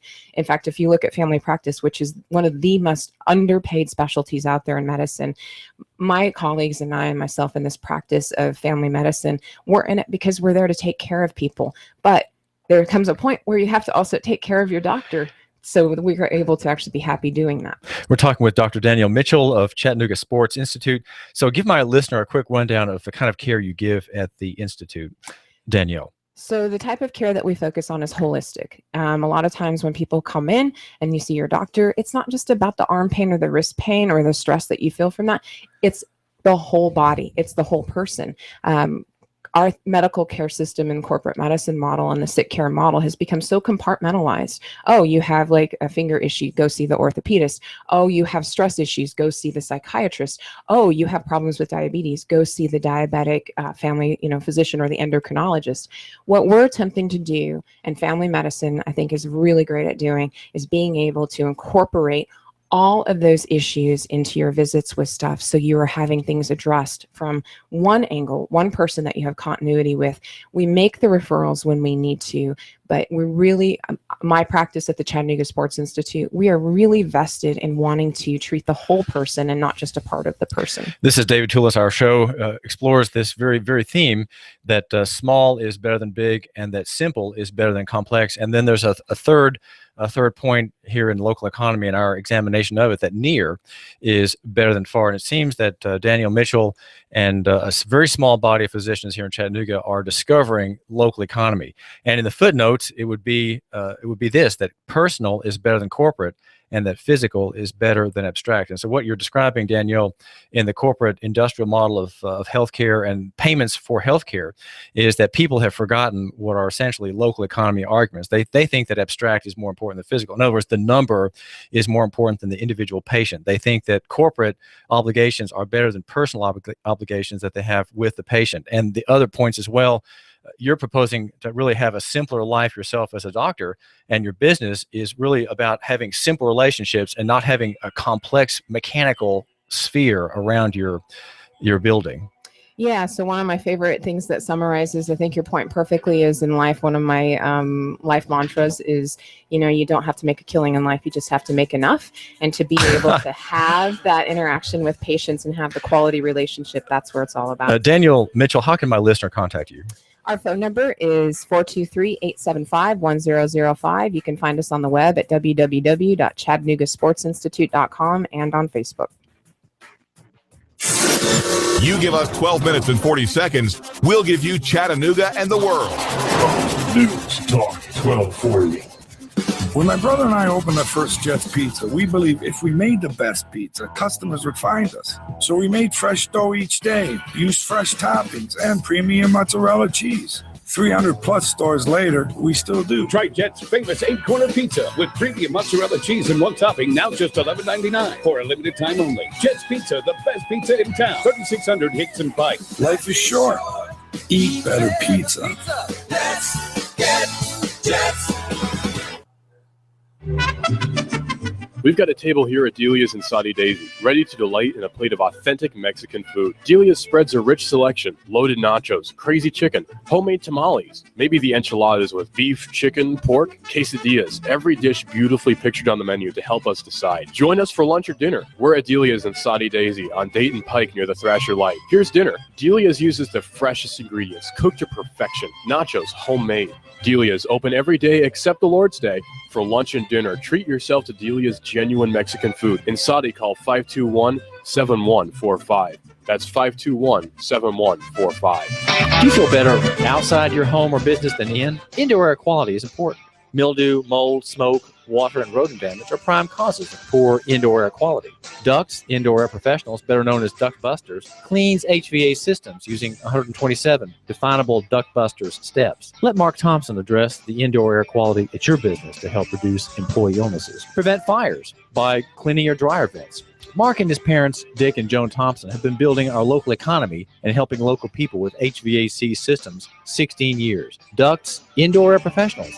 Call 876-9907. 876-9907. Ducks. Call now. You give us 12 minutes and 40 seconds, we'll give you Chattanooga and the world. News Talk 1240. Here comes Dale Earnhardt Jr. He's got third. He's going for second. Earnhardt going for the lead. The NASCAR Sprint Cup Series is on the Motor Racing Network. Coverage continues Sunday here at Live on the Motor Racing Network, the voice of NASCAR. Check it out live on Chattanooga's official NASCAR radio station. News Talk 1240. Right now, you can save half off at hotnewstalkradio.com. Go to hotnewstalkradio.com and click half off for exceptional deals on new and pre-owned unique quality items. For Hamilton County residents only. Save half off at Jet's Pizza, golf clubs, coffee, tea, a real sword, jewelry, and much more. It's half off. Go to half off at hotnewstalkradio.com right now. Then click on half off to save big. Be sure to join us live Wednesday, Thursdays, and Fridays at 11 a.m. as we bring you lots of fantastic deals right here, AM 1240 Hot News Talk Radio. Hotnewstalkradio.com and half off. Surf our site and ride the wave of savings. You give us 12 minutes and 40 seconds, we'll give you Chattanooga and the world. News Talk 1240. If the South would have won, we'd have had it made. I'd probably run for president of the southern states. The day Elvis passed away would be our national holiday. If the South would have won, we'd have had it made. NASCAR, Laura Ingraham, David Tulis, Coast to Coast AM, and CBS Radio News. Chattanooga's news, talk, and sports leader. News Talk 1240.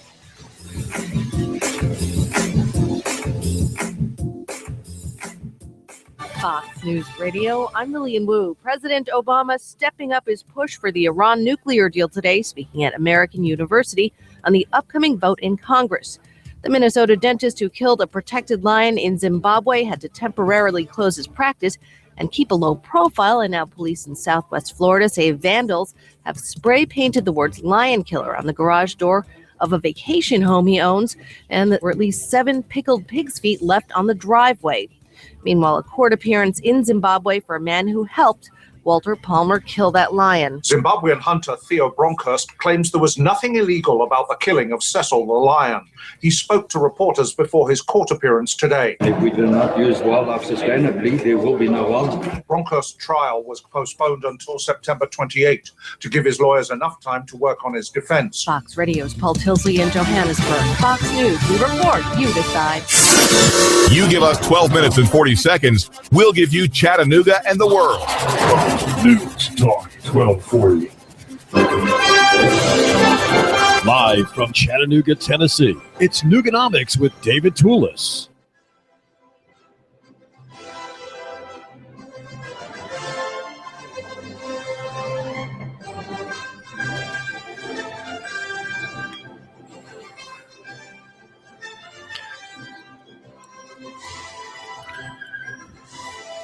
This is David Tulis. I thank you for giving me a few minutes of your time.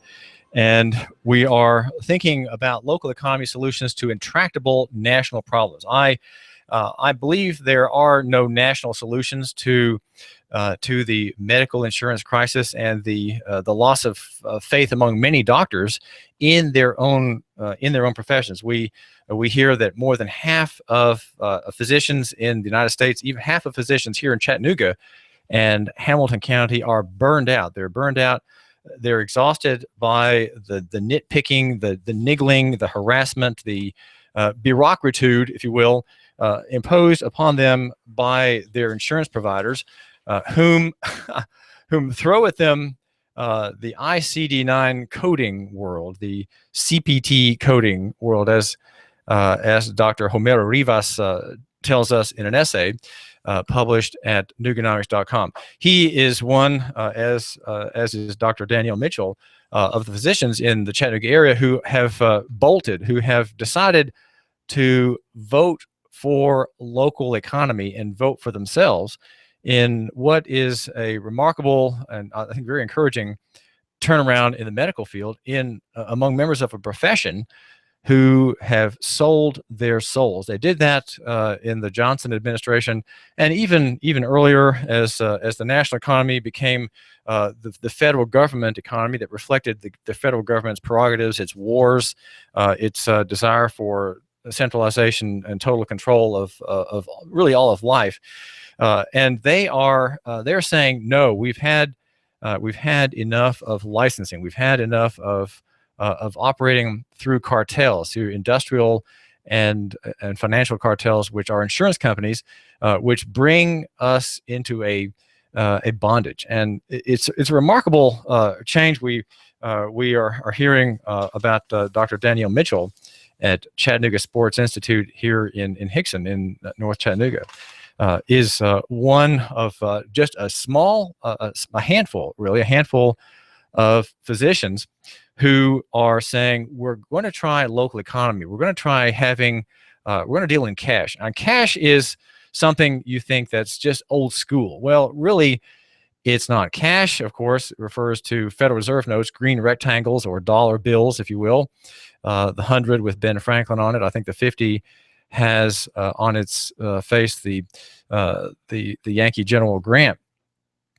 And what happens in a cash medical business is that you don't take insurance. You don't take government insurance, and you don't take corporate insurance because you want to have a relationship with the patient.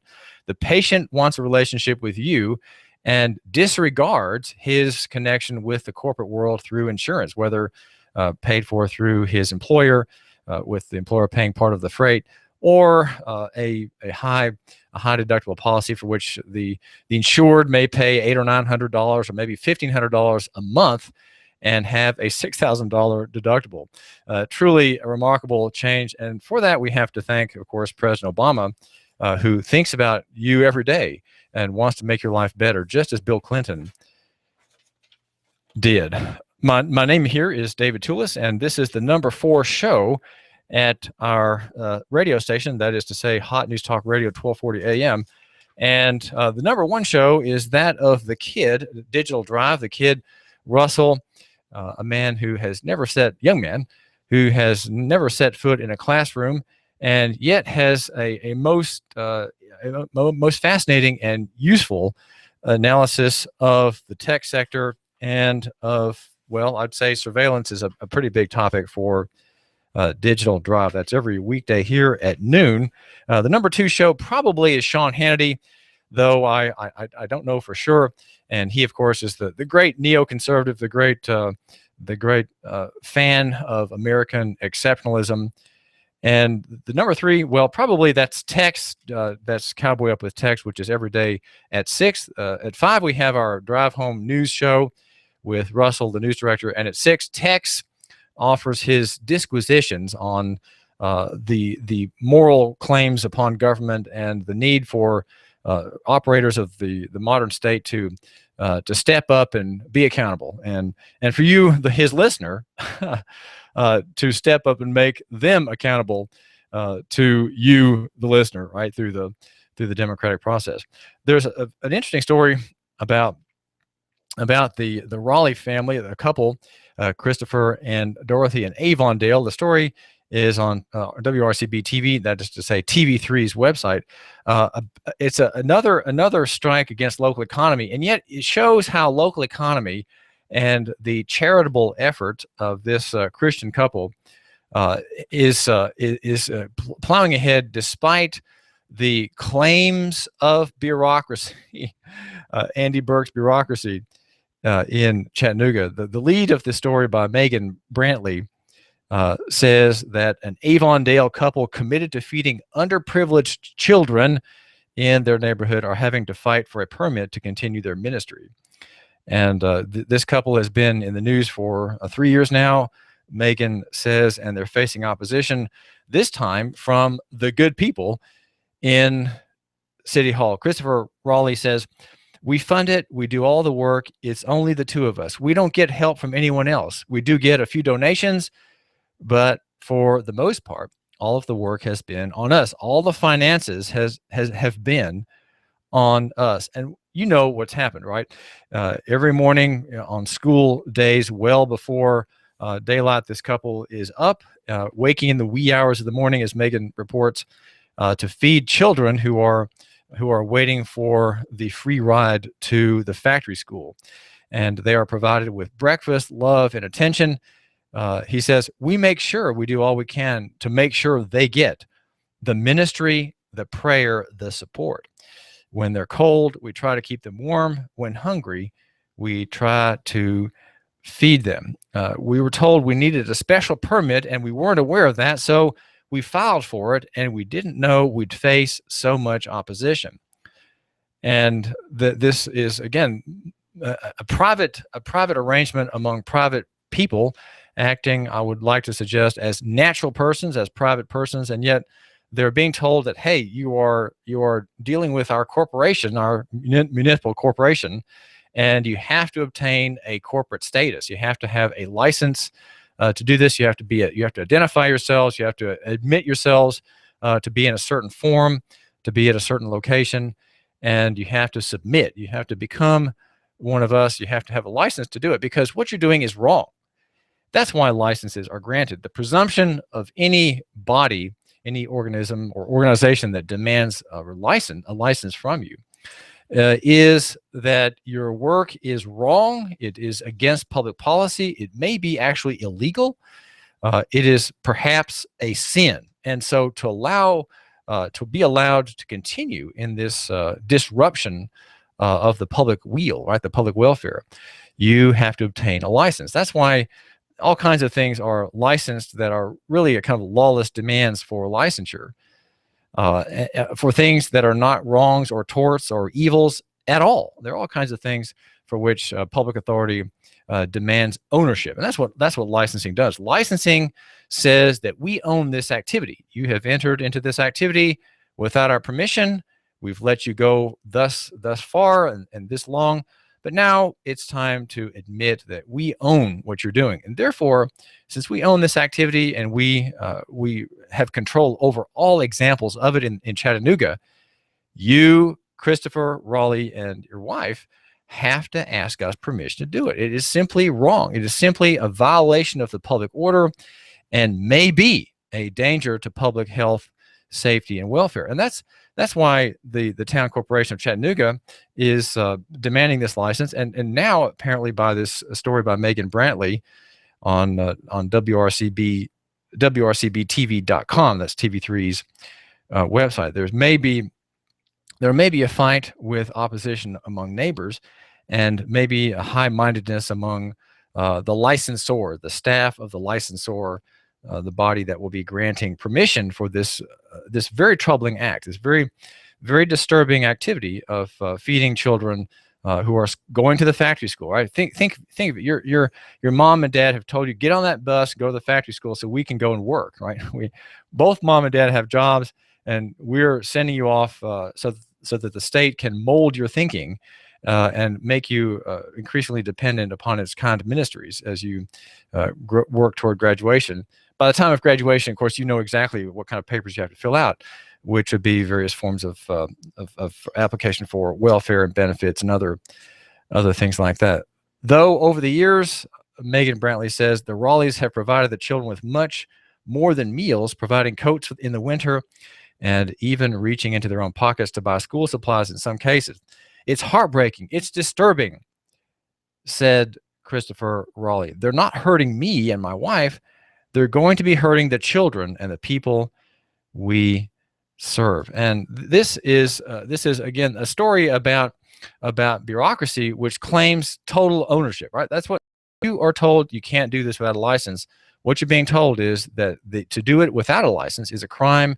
It's illegal. It may be a civil offense. It may actually be a criminal offense to care for children, to give them a bit of gospel news, to offer verses to them, maybe to give them Gideon Bibles, maybe warm ham and cheese sandwiches for breakfast, and small cartons of orange juice. These things are to be controlled, and only people who have our permission to do it may do these things. And again, it seems to me that what we have in the Raleigh situation with Chattanooga city government is the same principle which operates under the police departments of Soddy-Daisy and East Ridge, Red Bank, and Chattanooga. And that is that we have to go out and find trouble. We have to go out actually and make trouble for people who are minding their own business. They're not hurting anyone. They've not killed anybody. They're not really endangering anybody with the missing light on the tail on the license plate, for example. They know good and well that they need to get a light repaired or a squeaky brake fixed. But we're going to be there to stop them, to waylay them, and to, in some instances, kill them. It has happened over and over again. Though Sheriff Jim Hammond, in an interview with me, discounts my suggestion that the abuse of cops, particularly against members of the innocent public, are overstated. He says that I'm not really offering any evidence for that. He said, meaning me, David Tulis, and therefore we really can't say that. We really can't say that cops have become a kind of brutal novelty on the news cycle in the past 2 years. He not sure that that's true. But my own thinking is that police departments, as Tom Mullen suggests in a column at Huffington Post, police departments should perhaps not be roving about looking for things to do, but should be waiting at the base, waiting as do firemen at their stations for the alarm to be sounded, the call to command, the address given, and they rush in their vehicles, claxons blaring to put out the fire. That needs to be something that we want to consider. And my saying it doesn't imply that it will happen anytime soon. I think there has to be overall a consensus among the American people, among people in Chattanooga and Hamilton County, that the police model is creating many, many more problems than we believe it is solving. Well, I do thank you for joining us here at the David Tulis Show. My name is David Tulis, the host. I'm the editor of Nooganomics.com. I'm hoping to publish a little bit later today an essay over which I've thought a fair amount, and that is regarding Lieutenant Commander Timothy White. And the headline is Naval Commander Facing a Keel Haul for Paperwork Sends Wins Growing Public Support. And there is growing support for Tim White, who fired his personal weapon. He is the installation commanding officer, the ICO, at the U.S. Naval and Marine Reserve Center along Amnicola Highway, and protecting his men, protecting his own life. He fired several bullets, either 9mm, 40 cal or 45 caliber, probably, at Mohammed Abdulazeez in his enraged attack, rifle and pistol blazing, rifle anyway, blazing, killing 5, killing 4 and mortally wounding a 5th American service member. And my piece looks at the law that is going to be his judge. He's judged by the law at every moment, as we all are, right? We live in we don't live in a free country. We live in a country of positive law where at any one moment, according to one important author, you could be convicted of 3 felonies a day. That's the title of a book. In fact, 3 felonies a day, suggesting how ubiquitous positive law is with its regulations, its statutes. Many laws having they're called strict liability, having no need to show on the part of the prosecutor that there was intent, right? Ordinarily, there is a crime when there's the intent, but modern federal law especially often is written without there being that requirement, that there be a proof of intent to violate the statute. And these are called strict liability crimes. We have so many of those, and I dare say that the rules in the Navy for the maintenance, storage, keeping, arrival on and departure from the base of a private weapon are like that. There doesn't seem to be much language of intentionality in the part of that ordinance that I read, but there are niggling details, any one of which can be used to give Commander White a demerit, or administratively, or a court-martial, which is in the military jurisdiction. That's a judicial case. Okay, you my listener, you can have conflict with the state administratively. You can also have it judicially, which means in court. You can have it by paperwork and hearings in agency, in administrative law, or you can have it in either statute or criminal law in court. And in that case, you're either sued or indicted. And the same system of law prevails in the military.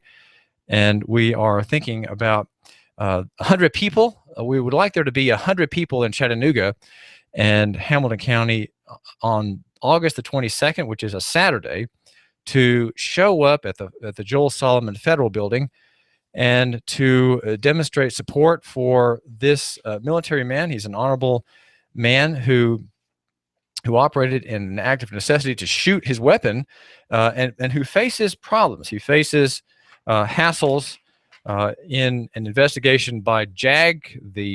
What is JAG? JAG is well, let's see, I've got it written down here somewhere. The Judge Advocate General. The Judge Advocate General in the military is the prosecutor and defense for someone who has violated military law. JAG is investigating this Christian man, father of 7 children, one of them enwombed in his wife, Janicia. And everyone is waiting for word on what will happen with that investigation, which could offer its results tomorrow. It could offer its results in 6 months. It often takes, think of Bo Bergdahl's investigation that seemed to go for about a year before he was finally accused. Could the same thing could happen here? Maybe as in public interest wanes in this matter, the indictment, if it is to be that, is delayed until people don't care anymore. People have short memories, right? We hear in the media, especially, we have very, very short memories. We don't even remember what happened yesterday. Well, my name is David Tulis, and I want to mention also about something that you might want to hear about tomorrow. Tomorrow, Thursday, the Scenic City Women's Network, a group of Christian business women who are overseen by the kind services of Patty Harris, are having 2 events that will be taking place at 6 p.m. That's tomorrow, August the 6th. The first event is at the River Park off Anacola Highway in the concession area, and there will be a kind of a walk to the place where the shooting took place of the faithful Muslim shooter.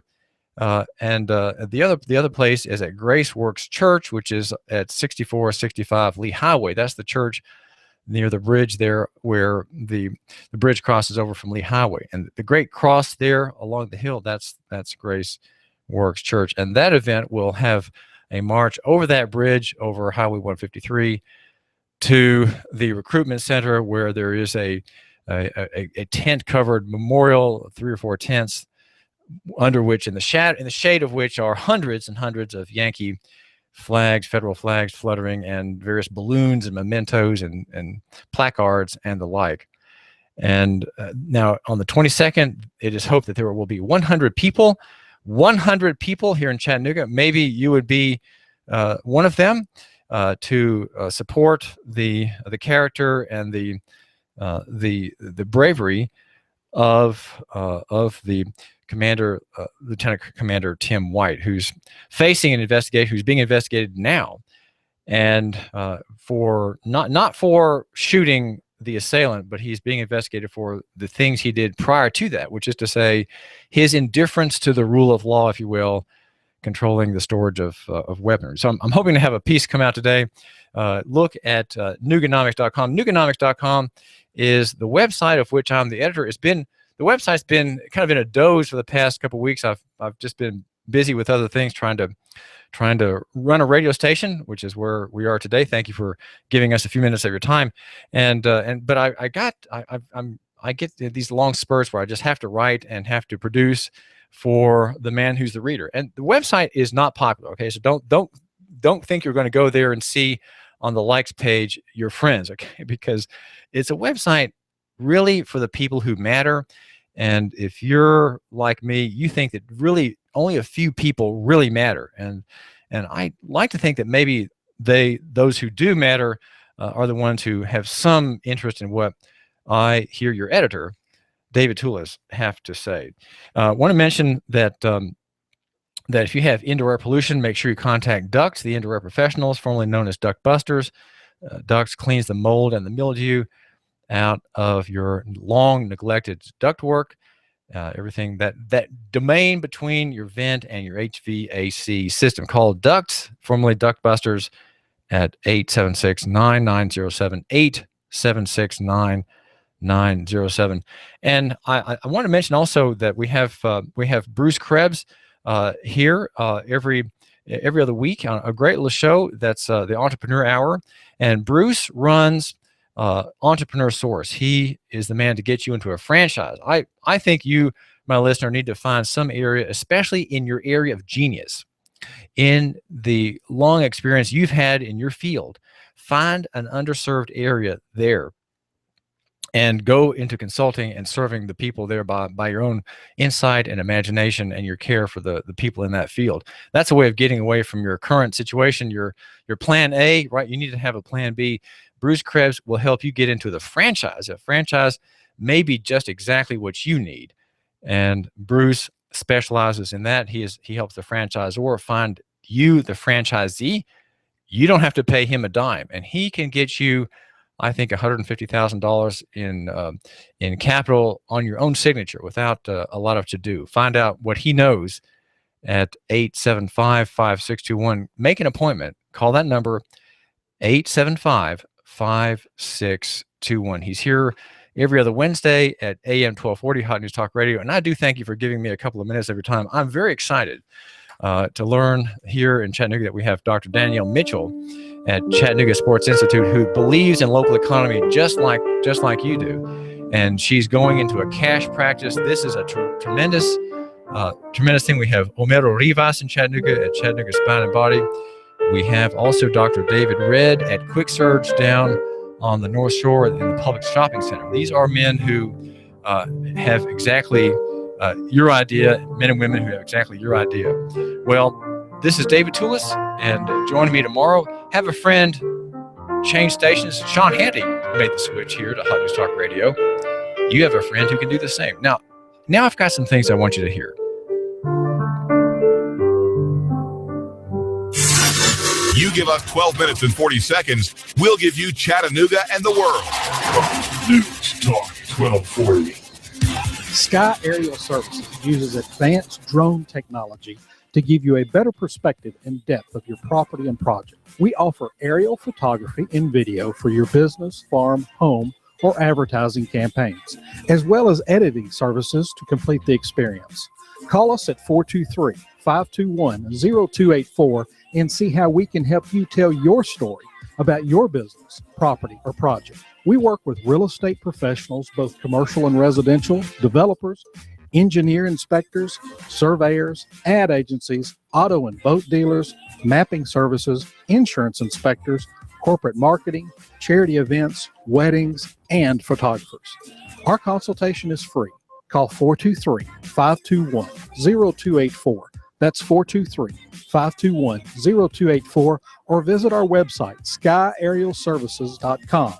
Sky Aerial Services. Here you are, working to is keep our your limit. customers happy and to manage your cash flow.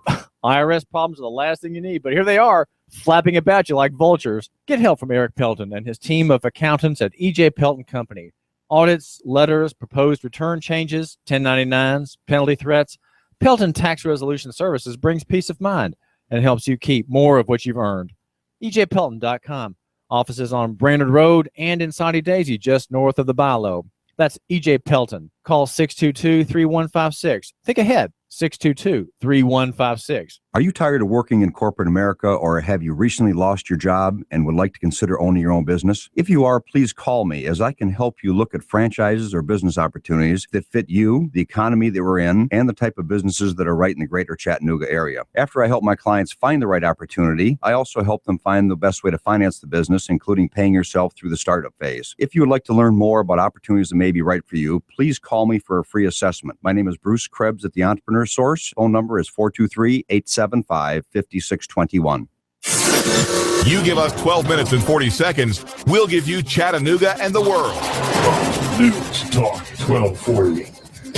If you have the DTs, the shakes, because your phone is on the fritz, you have nomophobia. You need help. Your telecom doctor is in. Cell Surgeon at Northgate Mall. Cell Surgeon yanks open the ribcage of your phone, pries out the dead heart, and puts in the beating life that you lead on your cell phone. Broken screen, phone not charging, water damage, battery given out? Cell Surgeon in Northgate Mall next to Old Chicago Pizza. Check us out on Facebook. Open Sunday. Cell Surgeon. We bring your phone back to life. Mention Hot News Talk Radio and get 10% off. Any way that you kill somebody when they're innocent and defenseless is detestable. My biological mother was 7.5 months pregnant when she had a saline abortion, which was meant to burn me both inside and out. And the doctors have also said that I should be blind and all of these horrendous things. Praise the Lord, the abortionist was not on duty the moment that I came into the world. Praise the Lord, the abortionist was not on duty the moment that I came into the world. I was actually delivered in an abortion clinic. Had he been there at the time, he could have ended my life with strangulation, suffocation, or leaving me there to die. But a nurse called an ambulance and had me transferred to a hospital. Had he been there at the time, he could have ended my life with strangulation, suffocation, or leaving me there to die. So then I was placed in the incubator, weighing 2 pounds, and they said I would die. And yet I just kept on living. I'm David Tulis, inviting you to make the move with me 9 to 11 a.m. weekdays here at AM 1240 Hot News Talk Radio. The David Tulis Show, featuring Nooganomics.com for Chattanooga and beyond. 9 to 11 a.m. weekdays. Hot News Talk 1240. If the South would have won, we'd have had it made. I'd probably run for president of the southern states. The day Elvis passed away would be our national holiday. If the South would have won, we'd have had it made. NASCAR, Laura Ingraham, David Tulis, Coast to Coast AM, and CBS Radio News. Chattanooga's news, talk, and sports leader. Hot News Talk 1240.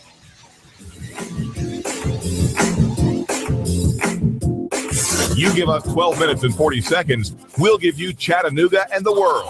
WSDT Sunny Daisy, Chattanooga. CBS News. I'm Steve Kathan. President Obama is about to make a very public defense of the Iran nuclear deal as the White House works behind the scenes to sway skeptical Democrats on Capitol Hill. We're live at the White House with CBS's Pam Coulter. Steve, with Congress scrutinizing the Iran deal, lobbying efforts are at fever pitch. White House spokesman Josh Earnest. There's no denying that there's intense political pressure on both sides of this agreement. The president turns up the pressure on lawmakers with a speech at American University, site of President Kennedy's call for nuclear disarmament and Cold War diplomacy. Mr. Obama will describe the looming vote on whether to block the deal as the most consequential foreign policy debate since the authorization of the Iraq War, and point out war supporters then opposed diplomacy now. Steve? Fire crews in Northern California are hoping for another day of progress in their battle against a fire that's charred more than 68,000 acres. CBS's Ben Tracy says it's now 20% contained. You're not going to find a firefighter out here who says we're out of the woods or we've turned a corner. They just don't do that because they want to make sure that they have this thing. And anything can change. The winds pick up, the humidity drops.